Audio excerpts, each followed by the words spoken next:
Right, నమస్తే, welcome to our channel. నేను మీ Venkatesh. Welcome to our channel.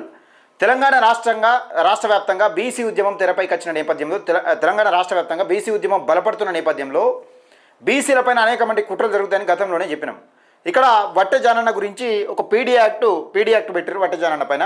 ఇప్పుడు పరారులో ఉన్న కొన్ని న్యూస్ ఛానళ్ళలో వస్తుంది, ఇక మరికొన్ని న్యూస్ ఛానల్లో ఇష్టం ఉన్నట్టు రాసే ప్రయత్నం చేస్తూ ఉన్నారు. అయితే దీనికి సంబంధించి కొన్ని విషయాలు మాట్లాడుకునే ప్రయత్నం చేద్దాం. మీకు గతంలోనే చెప్పిన అయితే ఈశ్వరమ్మ యాదవ్ను ఒక కాంగ్రెస్ పార్టీకి సంబంధించిన స్టేట్ యూత్ ప్రెసిడెంట్ ఏమని మాట్లాడిండు, అసభ్య పదజాలంతో మాట్లాడిందే కాకుండా అయితే ఇందులో కీలక పాత్ర పోషించింది ఎవరు? ఈశ్వరమ్మ యాదవ్ పైన గలాంటి మాటలు మాట్లాడతావా జక్కిడి శివశరణ్ రెడ్డి అని మా యాదవ్ బిడ్డ పైన ఒక అమ్మలాంటి వయసున్న దానిపైన ఇష్టానుసారంగా మాట్లాడతావని మాట్లాడిన నేపథ్యంలో ఈ జానన్న లీడ్ తీసుకున్నాడు. ఈ లీడ్ తీసుకొని యాదవ్ సమాజాన్ని మొత్తం మేల్కొల్పే ప్రయత్నం చేసిండు. రాష్ట్ర వ్యాప్తంగా చర్చనీయాంశమైంది. ఈశ్వరమ్మ యాదవ్ను ఆ విధంగా మాట్లాడతామని యాదవ్లు మొత్తం ఏకమయ్యే ప్రయత్నం చేసిరు వట్టజాన యాదవ్. అయితే వట్టజాన యాదవ్ను ఏం చేసిరు గతంలోనే చూపించిన, మీకు మళ్ళొకసారి చూపెడతా. ఉల్టా సారీ చెప్పేది పోయి ఈ వట్టజాన యాదవ్ గురించి ఏమని పోస్టులు పెట్టారు తెలుసా? రెడ్డి జాగృతి వార్నింగ్ ఇచ్చింది. ఏమని వార్నింగ్ ఇచ్చింది ఒక్కసారి మీకు చూపెట్టాలి, అది చూడాలి. ఇగో రెడ్డి జాగృతి, దీనికి సంబంధించిన వీడియో కూడా మన చేసిన. రెడ్డి వర్గాన్ని అసభ్య పదజాలంతో దూషించిన వట్టి జానయ్య 48 గంటల్లో రెడ్లకు బహిరంగ క్షమాపణ చెప్పాలని డిమాండ్ చేస్తున్నాం. ఎవరు చెప్పాలి? ఎవరు డిమాండ్ చేసిరు? రెడ్డి జాగృతి వాళ్ళు బీసీకి సంబంధించిన జానయ్య యాదవ్ను డిమాండ్ చేసిరు. ఏమని డిమాండ్? అసలు ఎవరు మాట్లాడిండు? ఆ బోషిడి మాటలు మాట్లాడింది ఎవరు? దాన్ని కవర్ చేసుకొచ్చేది ఎవరు? దీన్ని వీళ్ళకు సపోర్ట్గా నిలిచేది ఎవరు? అసలు ఎవరికి క్షమాపణ చెప్పాలి? తెలంగాణ సమాజం చూడాలి ఒకసారి. అయితే వీళ్ళు ఇచ్చిన తర్వాత ప్రభుత్వం ఎవరిది? ఇక్కడ ప్రభుత్వం ఎవరిది? కుట్ర జరుగుతుంది కదా, మరి కుట్ర జరగదా?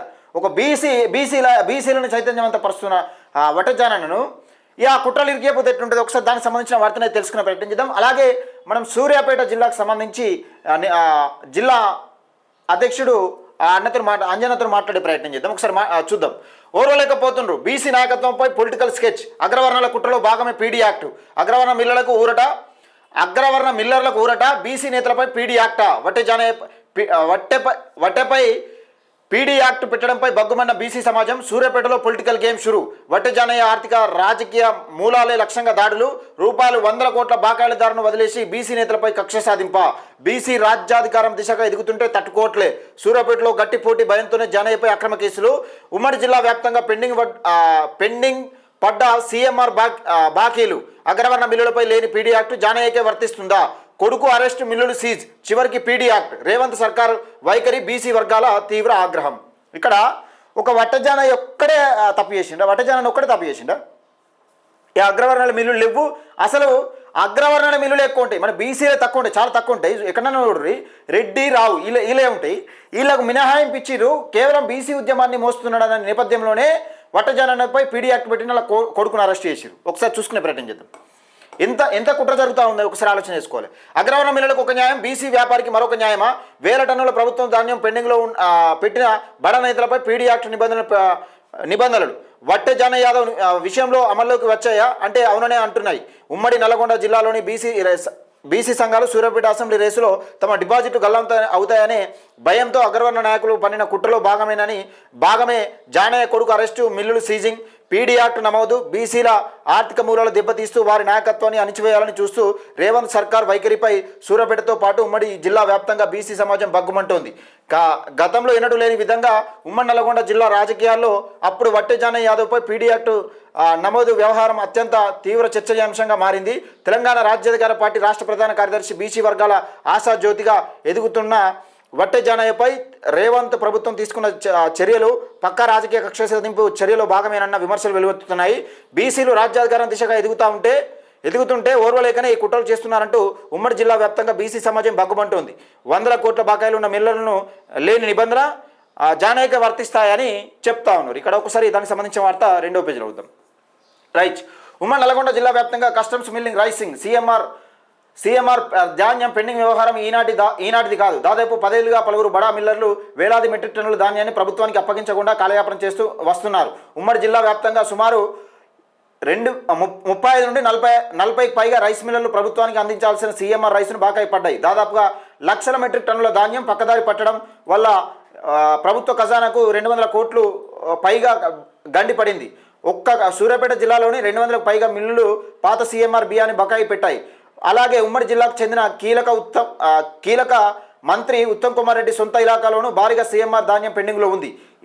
ఇంతటి భారీ స్థాయిలో సీఎంఆర్ బియ్యం పెండింగ్లో ఉన్నప్పటికీ అగ్రవర్ణాలకు చెందిన బడా మిల్లర్లపై నామమాత్రపు నోటీసులతో చేతులు దులుపుకున్న జిల్లా యంత్రాంగం ఒక్క వట్టెజన యాదవ్ విషయంలో మాత్రం ఎక్కడా లేని తీవ్రతను ప్రదర్శించడం వెనుక పెద్ద కుట్ర దాగి ఉందనే అభిప్రాయం వ్యక్తమవుతున్నాయి. ఇక్కడ 35 నుంచి రైస్ మిల్లులు 40 ఉన్నాయట. ఉమ్మడి జిల్లా వ్యాప్తంగా 35 నుంచి 40 ఉన్నాయట. మరి ఖజానాకు పక్కదారి పట్టడం వల్ల ప్రభుత్వ ఖజానాకు 200 కోట్ల పైగా గండిపడిందట. గండిపడితే మరి ఇంత సూర్యాపేట జిల్లాలోనే 20 పైగా పాత మిల్లులు సీఎంఆర్ బియ్యాన్ని బకాయిలు పెడితే అలాగే నిజంగా ఒక వట్టెజన యాదవ్కి వర్తిస్తుంది. ఇప్పుడు వట్టెజన యాదవ్కి వర్తిస్తుందా? ఇక్కడ చూసుకుంటే ఉత్తమ్ కుమార్ రెడ్డి ఇలాకాలో కూడా ఉన్నాయి. మరి ఉత్తమ్ కుమార్ రెడ్డి సొంత ఇలాకాలో భారీగా సీఎంఆర్ ధాన్యం పెండింగ్లో ఉంది. మరి ఏమైంది ఇవి? రేవంత్ సర్కార్ వైఖరికి బీసీ సమాజం ఆందోళన. ఉమ్మడి జిల్లా వ్యాప్తంగా అగ్రవర్ణాలకు చెందిన మిల్లర్లు 1000 టన్నులు బియ్యం బకాయి పడితే రాని పీడీ యాక్ట్ చట్టాలు ఒక బీసీ నేత విషయంలో ఇలా ముందుకు వచ్చాయి. రేవంత్ రెడ్డి నేతృత్వంలో కాంగ్రెస్ సర్కార్ అగ్రవర్ణ మిల్లర్లకు కొమ్ము కాస్తూ ఎదుగుతున్న బీసీ నాయకత్వంపై కక్షపూరితంగా వ్యవహరించడం ఎంతవరకు సమంజసమని ప్రశ్నిస్తున్నారు. ఇప్పటికైనా ప్రభుత్వం రాజకీయ కక్ష సాధింపు ధోరణి వీడి ఉమ్మడి జిల్లాలోని పెండింగ్ సీఎంఆర్ మిల్లర్ల ధరణిపై మిల్లర్లందరిపైన ఒకే రకమైన నిబంధనలు అమలు చేయాలని వట్టెజన యాదవ్ పై మోపిన అక్రమ పీడీ యాక్ట్ కేసు తక్షణమే ఉపసంహరించుకోవాలని బీసీ సమాజం డిమాండ్ చేస్తూ ఉన్నది. ఇక్కడ విషయం ఏంటంటే ఇక్కడ తెలంగాణ రాష్ట్ర వ్యాప్తంగా బీసీ సమాజం ఏమంటుందంటే తెలంగాణ రాష్ట్ర బీసీ ఉద్యమంలో కీలకంగా పనిచేస్తున్న నేపథ్యంలోనే వట్టెజన యాదవ్ పైన పీడీ యాక్ట్ పెట్టారని ఓపెన్గా కనబడతా ఉంది. అయితే ఇక్కడ బీసీల చైతన్యం కోసం ఎవరైతే యాక్టివ్గా పనిచేస్తారో వాళ్ళపైన కుట్రలు జరుగుతాయని గతంలోనే చెప్పినాం. అనేకమంది కుట్రలు ఉంటాయని చెప్తున్నాం మనం. బీసీల ఆర్థిక మూలాలు దెబ్బతీసే కుట్ర సీఎంఆర్ బియ్యంలో అవకతవకలు జరిగాయన్న నిబంధనతో జానయ్య యాదవ్ను చెందిన Vajra rice industries Vajra Vikas rice మార్ట్లను సీజ్ చేసి యాజమాన్యానికి కోలుకోలని దెబ్బతీశారు. అంతటితో ఆగకుండా ఆయన కొడుకును సైతం అరెస్టు చేశారు. ఇప్పుడు నేరుగా వట్టెజనయ్యపై ఏకంగా పీడీ యాక్ట్ ప్రయోగించడంపై పైశాచిక రాజకీయాల నిదర్శనమని బీసీ సంఘాలు ఆరోపిస్తున్నాయి. గతంలో కూడా ఆయన రియల్ ఎస్టేట్ వ్యాపారంలో ఉన్నప్పుడు రకరకాల దుష్ప్రచారాలు చేసి బద్నాం చేసేందుకు ప్రయత్నించారు. ఇప్పుడు మరోసారి ఆయన వ్యాపారంలో ఆర్థిక మూలాలను దెబ్బతీసేందుకు సూర్యాపేట జిల్లాలోని అగ్రవర్ణ నాయకులు కుయుక్తులు పన్నుతున్నారనే ఆరోపణలు వస్తున్నాయి. సూర్యాపేట నియోజకవర్గంలో బీసీ సామాజిక వర్గం జనాభా రానున్న రోజులలో తెలంగాణ రాజ్యాధికార పార్టీ తరఫున వట్టెజన యాదవ్ సూర్యాపేట ఎమ్మెల్యే అభ్యర్థిగా బరిలోకి దిగితే అక్కడ దశాబ్దాలుగా వెళుతున్న బీఆర్ఎస్ కాంగ్రెస్ పార్టీల్లోకి అగ్రవర్ణ నాయకులు డిపాజిట్ గల్లంతవడం ఖాయమనే సంకేతాలు వెళ్ళాయి. ఒక బీసీ నేత రాజకీయంగా బలపడి అసెంబ్లీ మెట్లు ఎక్కితే తమ ఆధిపత్యానికి శాశ్వతంగా గండిపడుతుందనే ముందస్తు భయంతోనే ఆయనను మానసికంగా ఆర్థికంగా రాజకీయంగా అణచివేయడానికి సూర్యాపేటలోని అగ్రవర్ణ శక్తులు ఈ పొలిటికల్ గేమ్ ఆడాయని విమర్శకులు పేర్కొంటున్నారని ఒక వార్తను చూస్తున్నాం. ఇక్కడ సూర్యాపేటలో బలమైన సామాజిక వర్గం ఏదైనా ఉంటే బీసీ సామాజిక వర్గం, ఎక్కడైనా బీసీ సామాజిక వర్గం ఉంటుంది. అయితే సూర్యాపేటలో వట్టెజన యాదవ్ బలపడుతున్నాడు కాబట్టి ఈ నేపథ్యంలో వట్టెజనను ఇరికిస్తే ఆర్థికంగా దెబ్బ కొడితే ఈ బీసీలు రాజకీయంగా ఎదుగులు ఉండరు. ఇది బీఆర్ఎస్ కాంగ్రెస్ చేస్తున్న కుట్ర. బీఆర్ఎస్ కాంగ్రెస్ కలిసి ఇంక్లూడింగ్ అగ్రవర్ణ నాయకులు కలిసి చేస్తున్న కుట్ర ఇది అని చెప్పుకోవచ్చు. ఒకసారి దీనికి సంబంధించి మనం మాట్లాడుకునే ప్రయత్నం చేద్దాం. అలా కొడుకుని ఇప్పటికే అరెస్ట్ చేసినట్టుగా కనబడతా ఉంది. వట్టెజన కొడుకును అరెస్ట్ చేసినట్టుగా కనబడతా ఉంది. మరి జానన్నపై పీడీ యాక్ట్ పెట్టినట్టుగా కనబడతా ఉంది. ఒకసారి అంజనతో మాట్లాడే ప్రయత్నం చేద్దాం. సూర్యాపేట జిల్లా ప్రెసిడెంట్.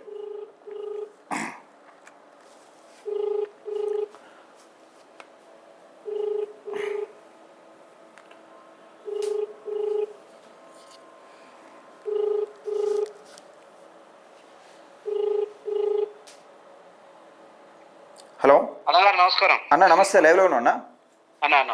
ఏంది జానన్నది ఏంది గత 4 రోజులుగా సెన్సేషన్గా వట్టెజన యాదవ్ పరారీలో ఉన్నాడు, లేకపోతే వట్టెజన యాదవ్ 70 కోట్లు తిన్నాడు, ఏందన్న ఇది?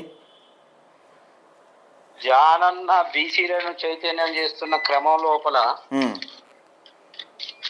ఇప్పుడు రాష్ట్రం లోపల మల్లన్న గారి తర్వాత జానన్న గారు బీసీలను చైతన్యం చేస్తున్నారు. బీసీలకు రాజ్యాధికారం ఏడొస్తుందో అన్న ఒక భయము, అభద్రత భావంతో కాంగ్రెస్ పార్టీలో ఉన్న అధికార పార్టీలో ఉన్నటువంటి రెడ్డిలు ఉమ్, వారి చేతిలో ఉన్నటువంటి అధికారాన్ని దుర్వినియోగం చేసుకుంటూ ఉమ్, ఎస్సీ ఎస్టీ బీసీ మైనార్టీలను భయభ్రాంతులకు గురి చేసేటువంటి క్రమం లోపల జానన్నను ఒక టార్గెట్ చేస్తున్నటువంటి కార్యక్రమం అన్న ఇది. అంటే ఇప్పుడు 35 నుంచి 40 ఉన్నాయి. ఉమ్మడి జిల్లా వ్యాప్తంగా 35 నుంచి 40 రైస్ మిల్లర్లు ఉన్నాయి ప్రభుత్వానికి అందించాల్సింది. మరి దాదాపు ఒక 200 కోట్లు, అంటే 200 కోట్లు బాకాయలు పడ్డప్పుడు ఒక వటజానాన్ని ఒక్కడే ఇలా దోషిగా కనబడ్డాడు. వీళ్ళకి ఎట్లా? నేను చెప్పిన కన్నా ఇది పచ్చి అబద్ధం. ఆయనని ఏదో వంక పెట్టి వాళ్ళ అధికారాన్ని అడ్డం పెట్టుకొని చేస్తున్నటువంటి పని. ఫస్ట్ ఏంటంటే అన్నగారు, ఈ మిల్లుల వ్యవస్థ అనేది చాలా దారుణంగా ఉన్నది. రైసు మిల్లుల ఓనర్లు బతికే పరిస్థితి లేదనేది మిల్లుల ఓనర్లందరికి తెలుసు. ఇది మీరు ఏ మిల్లు ఓనర్నైనా అడగండి. మొదటి పాయింట్. రెండోది, ఈ మిల్లుల వ్యవస్థ, ఈ సబ్సిడీ బియ్యం ప్రజా పంపిణీ వ్యవస్థ అనేది పేద ప్రజలకు, అంటే బిలో పావర్టీ లైన్ కింద ఉన్నటువంటి బడుగు బలహీన వర్గాలకు కనీసం ఒక పూట భోజనం పెట్టాలన్న ఉద్దేశంతో ప్రారంభించబడినటువంటి పథకం ప్రజా పంపిణీ వ్యవస్థ. దీనికి అనుబంధంగానే రైతులు పండించినటువంటి వడ్లను కొని నిల్వ చేసి ప్రజలకు పంపించేయాల్సింది ప్రభుత్వం. కానీ ఈరోజు కేంద్ర రాష్ట్ర ప్రభుత్వాలు రెండు కూడా ఇది ఒక సంక్షేమం, ప్రజల జీవన విధానం లోపల మెరుగుపరిచేటువంటి క్రమానికి ఉపయోగించేటువంటి ఈ సంక్షేమ కార్యక్రమాన్ని నేటి ప్రభుత్వాలు వాళ్ళ వ్యక్తిగతంగా వారి పార్టీల అభివృద్ధి కోసం వ్యాపారమయంగా మార్చి అటు మిల్లర్లను, ఇటు పేద ప్రజలను, అటు రైతులను మోసం చేస్తున్నది అనేది చాలా స్పష్టం అన్నగారు. ఎందుకంటే ఉదాహరణకి ఇప్పుడు మన మిల్లర్ల బాధల విషయానికి వస్తే, ఈ ప్రజా పంపిణీ వ్యవస్థ గురించి ఆలోచిస్తున్నా 2022, 2023 ఖరీఫ్ సీజన్ కు సంబంధించినటువంటి వడ్లను, వాటి యొక్క సిఎంఆర్ రైసును ఇప్పటి వరకు కూడా ఈ ఎఫ్సిఐలు ప్రభుత్వాలు తీసుకోలే. మరి 2022, 23 నుంచి ఇచ్చిన వడ్లు మిల్లర్ల దగ్గర ఉంటే మరి వాళ్ళు ఇప్పుడు 23, 24, 25, 26 ధాన్యాన్ని ఎక్కడ పెట్టుకోవాలన్నా వాళ్ళు? ఆ ధాన్యాన్ని ఎట్లా నిల్వ చేయాలన్నా? ఆ నిల్వ చేసినటువంటి ధాన్యాన్ని వాళ్ళకు అనుకూలంగా ఉన్నటువంటి ప్రభుత్వ గోదాములు లేవు అనేది స్పష్టం. నేను కేంద్ర రాష్ట్ర ప్రభుత్వాలని తమరి ద్వారా డిమాండ్ చేస్తున్నటువంటి విషయం ఏంటంటే, ఇప్పటి వరకు భారతదేశం లోపల దిగుమతి, అంటే రైతుల ద్వారా దిగుమతి కాబడుతున్నటువంటి లేదా ఉత్పత్తి చేయబడుతున్నటువంటి వడ్లేని, ప్రభుత్వాలు కొనుగోలు చేస్తున్నటువంటి వడ్లేని, అన్ని కొనుగోలు చేసినటువంటి వడ్లకు మీ దగ్గర, అంటే ప్రభుత్వం నిర్మించినటువంటి గోదాములన్నీ, మీ లెక్కల ప్రకారం మిల్లర్లు మీకు సమర్పించి వాళ్ళ దగ్గర ఉన్నటువంటి గోదాములన్నీ, మీరు వాళ్ళకి ఇచ్చినటువంటి వడ్లేని అనేది కేంద్ర రాష్ట్ర ప్రభుత్వాలు నిజంగా పారదర్శకంగా వ్యవహరిస్తే వీటికి సంబంధించి శ్వేతపత్రం విడుదల చేయాలని తమ ద్వారా ప్రభుత్వాలను నేను డిమాండ్ చేస్తున్నాను. అదే ఇప్పుడు ఇన్ని మిల్లర్లు ఉండగా కేవలం వట్టెజాన యాదవ్ పైన పగబట్టడానికి కారణం ఏందని నేను అడుగుతున్నా. సరే, మిల్లర్ల గోసాది మిల్లర్లు అట్లా ఉంటే ఆ పక్కకెడితే కేవలం వట్టెజానన్న పైన పీడీ యాక్ట్ మరి ఇంతవరకు సూర్యాపేట జిల్లాలో ఏ ఒక్క మిల్లర్ల పైన యజమాని పైన పెట్టిరా? ఒక వట్టెజానన్న మీద ఉందా ఇట్లా? అదే చెప్తున్నా, మిల్లర్ల చరిత్రలో ఇంతవరకు పీడీ యాక్ట్ లేదు. అసలు ఆడ పీడీ యాక్ట్ పెట్టాల్సినటువంటి సందర్భం కానీ, కేసులు చేసేటువంటి సందర్భం కానీ లేదు. ఓన్లీ వట్టెజానయ్య యాదవ్ బీసీలను చైతన్యం చేస్తుండు, రాజకీయంగా వీళ్ళు ముందడుగు వేస్తారన్నటువంటి వాళ్ళకున్నటువంటి ఇంటెలిజెన్స్ రిపోర్టు ద్వారా ఒక్క వట్టెజానయ్య యాదవ్ ను లేకుండా చేసినట్లయితే ఈ ఉద్యమాన్ని, ఈ చైతన్యాన్ని ఆపొచ్చు, కొన్ని సంవత్సరాలు ఇంకా దూరం చేయొచ్చు అన్నటువంటి వాళ్ళ దురుద్దేశంతో జానన్న గారిని టార్గెట్ చేసి ఈ దాడులు నిర్వహించారు. జానన్న గారి మిల్లి విషయానికి వస్తే, గత 4 సంవత్సరాల నుంచి, వారు వ్యాపారం లోపలికి వచ్చిన 4 సంవత్సరాల నుంచి ఈ రోజు వరకు కూడా సిఎంఆర్ రైస్ ప్రభుత్వానికి మీరిచ్చిన డేట్లు, మీరిచ్చిన రోజులల్లా ఏ రోజన్నా సిఎంఆర్ రైస్ పెట్టలేదని మీరు ఒక్క నోటీసు చూపియండి. అంటే ఇలాంటి నోటీస్ ఇవ్వకుండా డైరెక్ట్ పీడీ యాక్ట్ పెట్టేసారు, మిల్లు సీజ్ చేసి పీడీ యాక్ట్ పెట్టేసారు.